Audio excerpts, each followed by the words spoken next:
क्या आप जानते हैं अरविंद केजरीवाल ने सीधे देश के गृह मंत्री अमित शाह से ऐसे 5 सवाल पूछे जिन पर अब सियासत गर्मा गई है। अगले 10 मिनट में पूरी कहानी आसान भाषा में समझिए। वीडियो अंत तक जरूर देखिए क्योंकि आखिर में जानेंगे कि इस बयान का चुनावी असर क्या हो सकता है।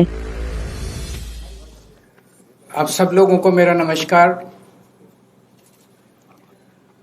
अयोध्या स्थित श्री राम मंदिर का प्राण प्रतिष्ठा का आयोजन 22 जून 2024 को हुआ था। तब से लेके आज तक 2.5 साल हो गए हैं। अगर एक तरह से देखें प्रिसाइजली 891 दिन, 891 डेज। इन 2.5 साल में यानी कि श्री राम मंदिर बनने के बाद से देश के नंबर 2 गृह मंत्री श्री अमित शाह जी राम मंदिर में एक बार भी श्री राम के चरणों में अपना मत्था टेकने के लिए नहीं गए हैं। इन 2.5 साल में अमित शाह जी एक बार भी राम मंदिर नहीं गए हैं। कुछ दिन पहले कुछ लोगों ने आके मुझे ये बताया था, मुझे यकीन नहीं हुआ। सबसे ज्यादा भगवान राम के नाम का दुरुपयोग करने वाले लोग जब से राम मंदिर बना, राम मंदिर में रामचंद्र जी के दर्शन करने नहीं गए। मैंने कहा ऐसे कैसे हो सकता है। फिर मैंने नेट पे चेक किया, चैट जीपीटी, परप्लेक्सिटी, ये वो सब जगह चेक किया। सब जगह से आया कि there is no record of his visit to Ram Mandir. फिर मैंने पत्रकारों, यूपी के कई पत्रकारों को फोन किया। उन्होंने अपने अपने रिकॉर्ड चेक करके बताए। उन्होंने कहा हाँ, ये बात सही है कि वो राम मंदिर नहीं गए हैं। फिर मैंने अमित शाह जी की टाइमलाइन पे जाके देखा कि अगर वो गए होते तो कहीं तस्वीर होती, कहीं कुछ ना कुछ होता। वो राम मंदिर नहीं गए। इन 891 दिनों में उन्होंने 42 से ज्यादा बार अपने भाषणों और इंटरव्यू में राम मंदिर का जिक्र किया है और इनमें अधिकतर बार भगवान राम और राम मंदिर के नाम पे वोट मांगे हैं। वोट मांगने का टाइम है, भगवान राम के नाम पे वोट मांगने का टाइम है, लेकिन भगवान राम के चरणों में आशीर्वाद लेने जाने का टाइम नहीं है। तो मैं आज अमित शाह जी से 5 प्रश्न पूछना चाहता हूं। आप राम मंदिर क्यों नहीं गए? ये मैं नहीं पूछ रही, देश की जनता पूछना चाहती है, आप राम मंदिर क्यों नहीं गए? दूसरा प्रश्न, क्या आपका भगवान राम के दर्शन करने को मन नहीं करता? तीसरा प्रश्न, क्या आपका राम मंदिर जाने को मन नहीं करता? चौथा प्रश्न, क्या आपको भगवान राम के आशीर्वाद की जरूरत है? और 5वां और सबसे अहम प्रश्न, क्या आप रामचंद्र जी को भगवान मानते हैं? ये लोग भगवान रामचंद्र जी को भगवान मानते ही नहीं है। अगर भगवान मानते ये लोग तो कभी चढ़ावे की चोरी नहीं करते।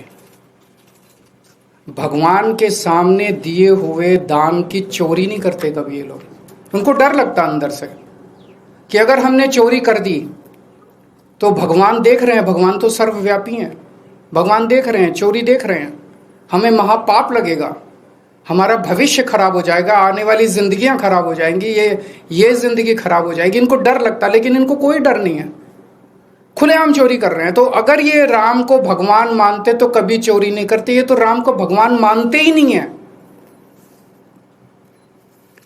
आज तक इतने दशकों से इन्होंने भगवान राम के नाम का इस्तेमाल करके केवल और केवल सत्ता के लिए भगवान के नाम का इस्तेमाल किया है। सत्ता में आने के लिए भगवान के नाम का इस्तेमाल किया है। और भगवान ने इनको क्या नहीं दिया। 21 राज्यों में रामचंद्र जी ने इनकी सरकार बनवा दी, केंद्र में इनकी सरकार बनवा दी। अमित शाह जी भगवान का धन्यवाद करने ही चले जाते राम मंदिर।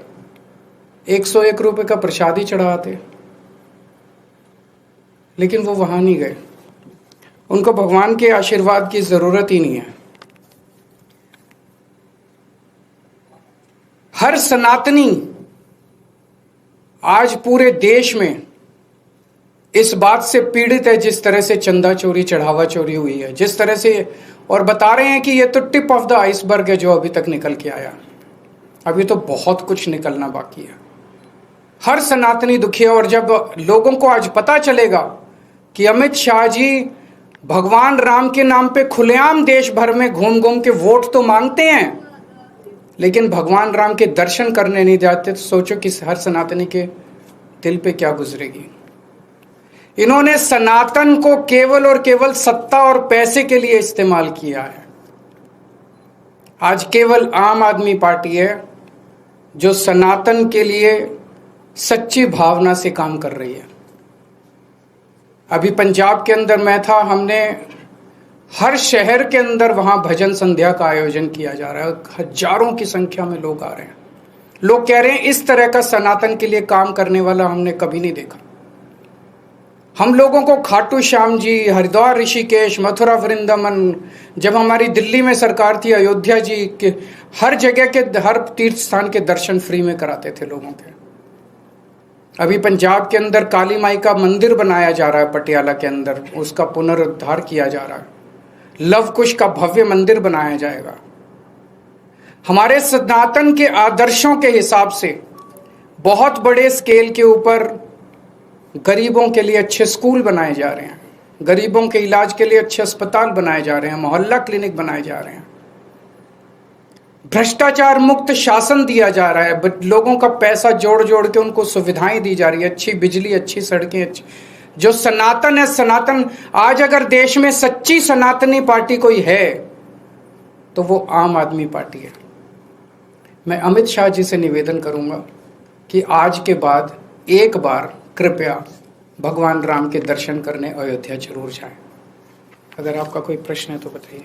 जो एसआईटी बनी उसको 15 दिन का और समय दिया गया है जांच के लिए अपनी। अब ये समय चलता ही रहेगा। ये सब आंखों में धूल झोंकने वाली बात है। इसके ऊपर मैं कल डिटेल्ड प्रेस कॉन्फ्रेंस एक और करूंगा। ये आंखों में धूल झोंक रहे हैं सब लोगों की। ये फर्जी एसआईटी है, फर्जी एफआईआर है, इन सब का कोई मतलब नहीं है। जो असली चोर हैं उनको बचाया जा रहा है। क्यों बचाया जा रहा है? पूरे देश के लोग पूछ रहे हैं क्यों बचा रहे हैं। बड़े बड़े लोगों को क्यों बचा रहे हैं? छोटे छोटे लोगों के पीछे पड़े हुए हैं। सर, आपके ऊपर में ये आरोप लग रहा है कि हर चुनाव से पहले आप सनातनी हो जाते हैं। पहले आप, मैं तो अभी गया था, रुपये पे चाह रहे थे कि लक्ष्मी और गणेश जी दिखे। अभी पंजाब का चुनाव आने वाला है, इसीलिए आप राम मंदिर बार बार जा रहे हैं, आप सनातनी की बात कर रहे हैं। आप मेरा छोड़िए ना, आप अमित शाह जी से पूछिए कि वो क्यों नहीं गए। 2.5 साल में वो वोट तो मांग रहे हैं राम के नाम पे।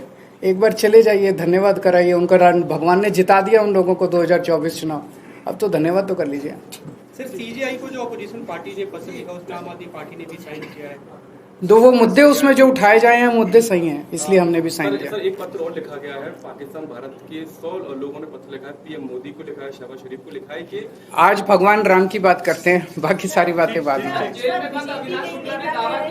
दान चोरी की उनको कैंसर हो जाएगा। जिन्होंने दान चोरी की है वो उनको कैंसर हो जाएगा। प्रभु श्री राम उनको कैंसर देंगे और पूजा पाठ उनकी। भगवान श्री राम देखो, तीन लेवल पे उनका नाश होगा। जिन लोगों ने, इन लोगों को ये लगता है कि भगवान राम कोई पत्थर की मूर्त है, उनके चढ़ावे को चोरी करने वाले का कुछ नहीं होगा। उन्हें ये नहीं पता कि भगवान राम कितने शक्तिशाली हैं, वो सर्वव्यापी हैं, वो सर्वशक्तिमान हैं। वो जो इनको दंड देने वाले हैं, इन्होंने कभी जिंदगी में भी नहीं सोचा होगा। एक तो भगवान दंड देंगे, दूसरा कानून को दंड देना चाहिए। मेरे को उम्मीद नहीं है कि जब तक इनकी सरकार है कानून चोरों को दंड देगा।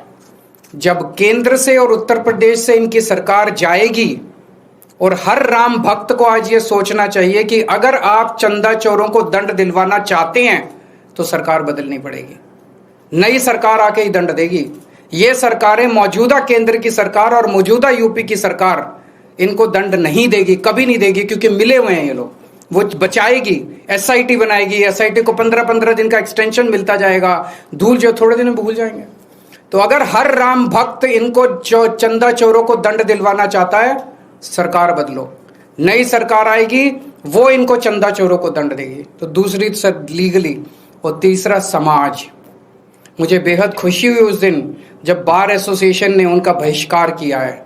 पूरे समाज को चंदा चोरों को और उनका सहयोग करने वालों का बहिष्कार करना चाहिए। फिलहाल इस पूरे मामले पर आपकी क्या राय है? क्या नेताओं को धार्मिक आस्था पर सवाल पूछना चाहिए या राजनीतिक और धर्म को अलग रखना चाहिए? अपनी राय कमेंट में जरूर बताइए। अगर आपको यह वीडियो जानकारीपूर्ण लगी हो तो लाइक करें, अपने दोस्तों के साथ शेयर करें और ऐसी ही आसान भाषा में बड़ी राजनीतिक खबरों के लिए हमारे चैनल को सब्सक्राइब करना मत भूलें। धन्यवाद। मिलते हैं अगली वीडियो के साथ।